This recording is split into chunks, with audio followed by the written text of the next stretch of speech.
Hello, hello. My name is Niger Chambers from Big Go Belt Media. Michelle, it's an honor to talk to you today about the new film Float, which is going to be in theaters on demand and digital February 9th. How you doing? I'm good. I'm good. Trying to stay dry in LA right now.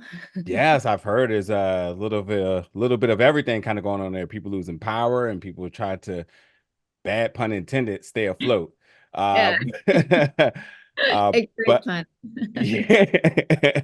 But in true positivity here, the movie Float again in theaters on demand digital, brilliant film. I had so much fun in watching this film, took so much away from the film, and I'm very excited to talk to you about it. But just before we get there, I have got to tell you, man, it even makes me a little choked up even saying this, but A Million Miles Away, Mrs. Young, the character, real tears, just real tears.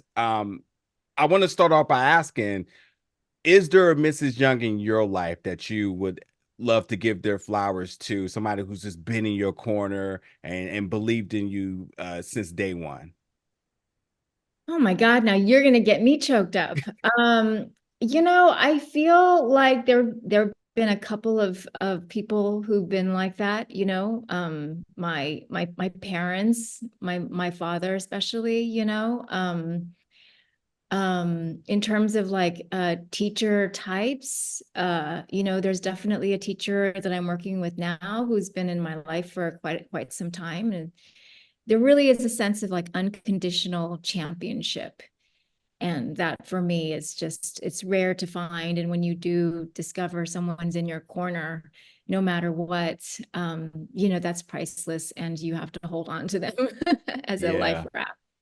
Yeah. Ooh, ooh, what a touch moment. Definitely had me reflect to two very prominent figures in my life who just was just always there champion everything that maybe I doubted myself, but they for sure saw. And I just that scene of Mrs. Young coming back into when he was in what do you call that? Not contamination, but once he got back, Yeah, he's in just NASA. Yeah, yeah. they kind of Ooh. the decant the Decontamination. Yeah, yes robe. Yeah, before he the goes. Yeah. the hygiene zone. Yes. Yes, yes, yes. Yeah, yeah. Um, but truly, congratulations on your work on that film. That's a brilliant film. Million Miles Away is available on Prime Video. Thank you. But talking about Aunt Rachel, I not only love this character because I think everybody needs an Aunt Rachel, somebody, whether it is blood, whether it's just friends, somebody that's been there the entire time, somebody who just always got sound advice. We Mhm. go back to the question again, and whether you want to attach to the same folks. Do you have an Aunt Rachel in your life? Somebody who's just always been there, unbiased, giving you that love and advice at all times? I wish I could say I had an that aunt, but being that I'm Taiwanese, I have crazy aunts and I have the aunts that always tell you what's what, but the way they do it is always, it's not very helpful sometimes. Um, so I think for me, this was kind of like my way to invoke the Aunt Rachel I would have loved to have in my life, one who doesn't judge you and Yeah, doesn't attach advice with some kind of consequence of like you got to do it. yeah. I think in my mind, she was the ideal aunt one would have, without the drinking and swearing, but that's also fun too. And I thought it was really beautiful, sort of say the tribute to the character you posted on your social media and how much this character meant to you. So obviously there was a level of excitement taking the project, and now that the work is soon to be available to the world, but this film had its success on the film festival circuit. Just now, kind of in retrospect, looking back, what truly has this character meant to you? Rachel was such a fun opening for me because I play a lot of crisis-centered characters. I play a lot of dark and interior life, people who are going through brokenness, and I think I've really enjoyed that because it allows me to dip into an area in my life that I can feel, immense emotion over. But light and love and those emotions are also present, but I don't get to play them a lot. Yeah. For me, this was kind of a nice doorway into something different. Something I hadn't done in a very long time. I think when I first started acting, I was very much into the comedy world. And so it was a step towards that. And I think maybe, going through all those grieving emotions that I went through from different characters led me to Rachel. And because the film itself was very uplifting, Yeah. and it was a new narrative into romance of how have we seen this character before, and how does the protagonist Waverly get, somebody who's an ally who looks and feels a little different than what we've seen before. So for me, it was nice to step into that narrative and try and rearrange the furniture a little bit. Still feels like Yeah. the same house, but we have different colors, and and I'm bringing, of course, my community with me as I'm playing the character. But it's not being hit over the head. It's all part of it, and it's nice to see this new narrative with different colors and different casting choices. Yeah, and I speaking to the director the other day, I said the same thing. Is why I resonate with the film so much is because while I know it's not everyone's upbringing, but this was mine in terms of the diversity around me and people of different ethnicity and different nationalities and backgrounds and upbringing. It was just very refreshing to see that it wasn't a big thing like, oh, you're this and you're that. It's just everybody's just friends. It's just communal love here, and everybody in essentially tackling life in different aspects, but doing it together. And it wasn't really about a race thing or anything like that, which is I just really, really love. And then to kind of take that into my next question to you is that the theme of this film and sort of this the idea of having folks in your corner to really give you that grace and that love, and it was even that gratitude to pursue the things that are best for you. When everybody around you is telling you they need to do this, your parents said, I paved this path for you, and there's some level of I don't know, some pull that you feel obligated that you have to do these things. Society says go to school, go to college, get a job, get a house, get a fence, all these sorts of different things, and reworking that narrative. I'm wondering, was there ever really a distinct point in your life and in your career where you decided to choose you and not the narrative that everybody was presenting around you? Yeah, this I know it sounds kind of obvious, but I the way I approach my work, each character I get a chance to play is kind of a ritual, like it's a ritualized version of what I might be going through in my own life. And Rachel really was kind of an opportunity for me to step into a space where I have finally found that I need to self-determine how I perceive myself and not how the external world perceives me. And I had played a character, I had played Anna Mae Wong in a series called Hollywood, where I really discovered that she had found herself in this space of being invisible. Yeah. And the more visibility I have had in my career and my work, the more I felt invisible. And I really needed to talk about that invisibility for a very long time. And then I got to a place where just only recently, I think the pandemic was really powerful for a lot of people. Yeah. It's really kind of go internal and think about what we've been going through. And it forced me through that process of going through Anna Mae Wong, and then Float came afterwards, where I realized that I needed to be the master of my own ship in my own domain, but not necessarily like I'm just captaining, because I think that feels what we all want to do. Yeah. But I really needed to turn the lens inward to how I wanted to see myself in the world, how I wanted to see myself moving and floating through the world. And I get to be able to give advice through from Rachel to Waverly. And it's the kind of thing where it's like, what would I say to myself, my younger self? And that's very empowering. And that's basically, the framework for the character. And it might feel simplistic, but when we step into our own identities, it's a very empowering thing, but to give ourselves permission and to not have to seek approval, not to please some other God, that there's an internal God within. That for me was really what did begin with this character.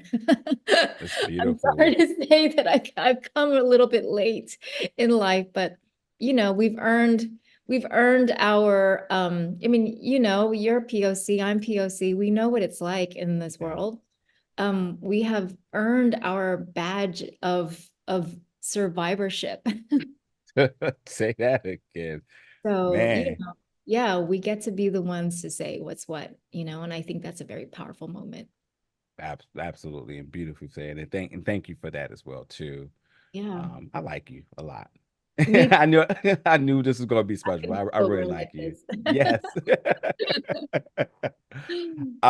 In all things float, can you reflect back to your first swimming experience? My first what?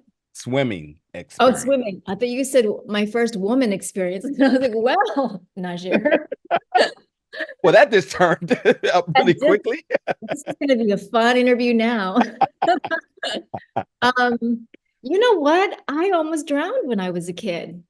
I was one of those self-taught learners where I didn't, my parents were not going to be paying for swim lessons. I went to the local swimming pool for $2 to get into that pool. And I would, kind of like hop around in the pool until I figured Yeah. out how to slowly maneuver.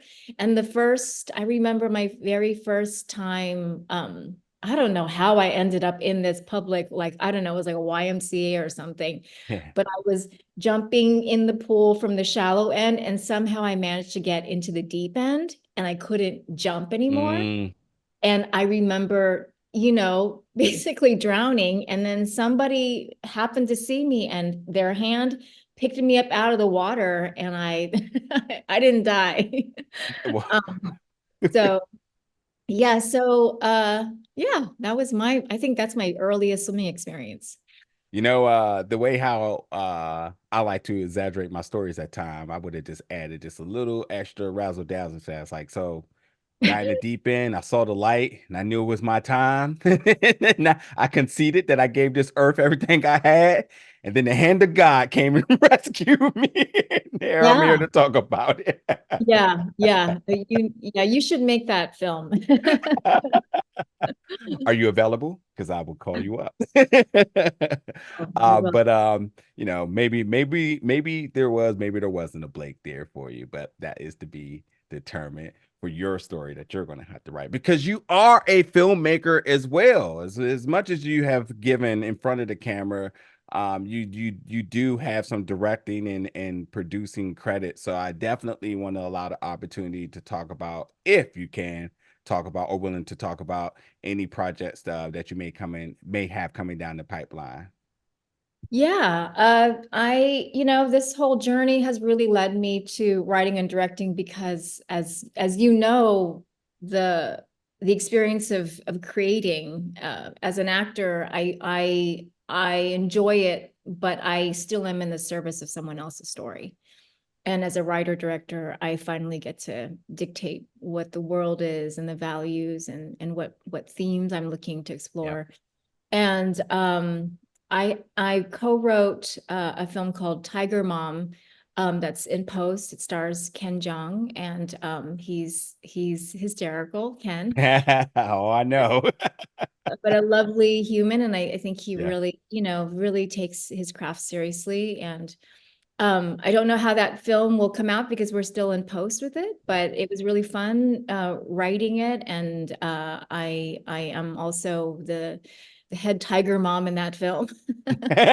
Um, so it's a reversal from Rachel. Yeah. Yeah. But that's something I'm looking forward to seeing out in the world. And I wrote a short film called Nien, which is about this mythological beast that comes and eats bad children on the eve of Lunar New Year. Oh, I'm with this. And it's kind of a, like, what if you could just destroy your bullies, with this mythical animal? And Yeah. And that is hopefully getting turned into a feature. And so I'm waiting for that green light to be given. So yeah, so those are my next steps into the world with my different identities. I love it. I love it. I love it. Well, I'd be remiss if I didn't ask this, and then we can wrap on this note. As we and whether you are a filmmaker or just a connoisseur of all things entertainment, there is still a very high demand and desire for more inclusive storytelling from POCs until this becomes normalized. We just keep fighting for it. We keep desiring until we get these authentic stories told. Why do you feel is important that um, we continue to share these stories and have these stories in Hollywood? It's so important right now because I have kids. It's amazing to me that my son only knows an Asian superhero, which I never knew, right? Yeah. Because of Shang-Chi. And you know, it it's important to me that the the word equity is actually a real thing. And we are we are in a world right now where there's a lot of polarity that's happening, and it's very painful to see. And it's not just in our country, but in different countries. It's happening all over the world, and the different versions of those radical beliefs are emerging and keeping people very separate. And I feel that my work as a crafted storyteller um, is to be able to step into the world of imagination and talk about things that we can't necessarily talk about in everyday conversation because it causes a lot of strife between people. Yeah. And for me, it's a great way to be able to show how we are more alike than unalike, and Mm, at the same time how our points of view can reflect ourselves but also show each other our humanity.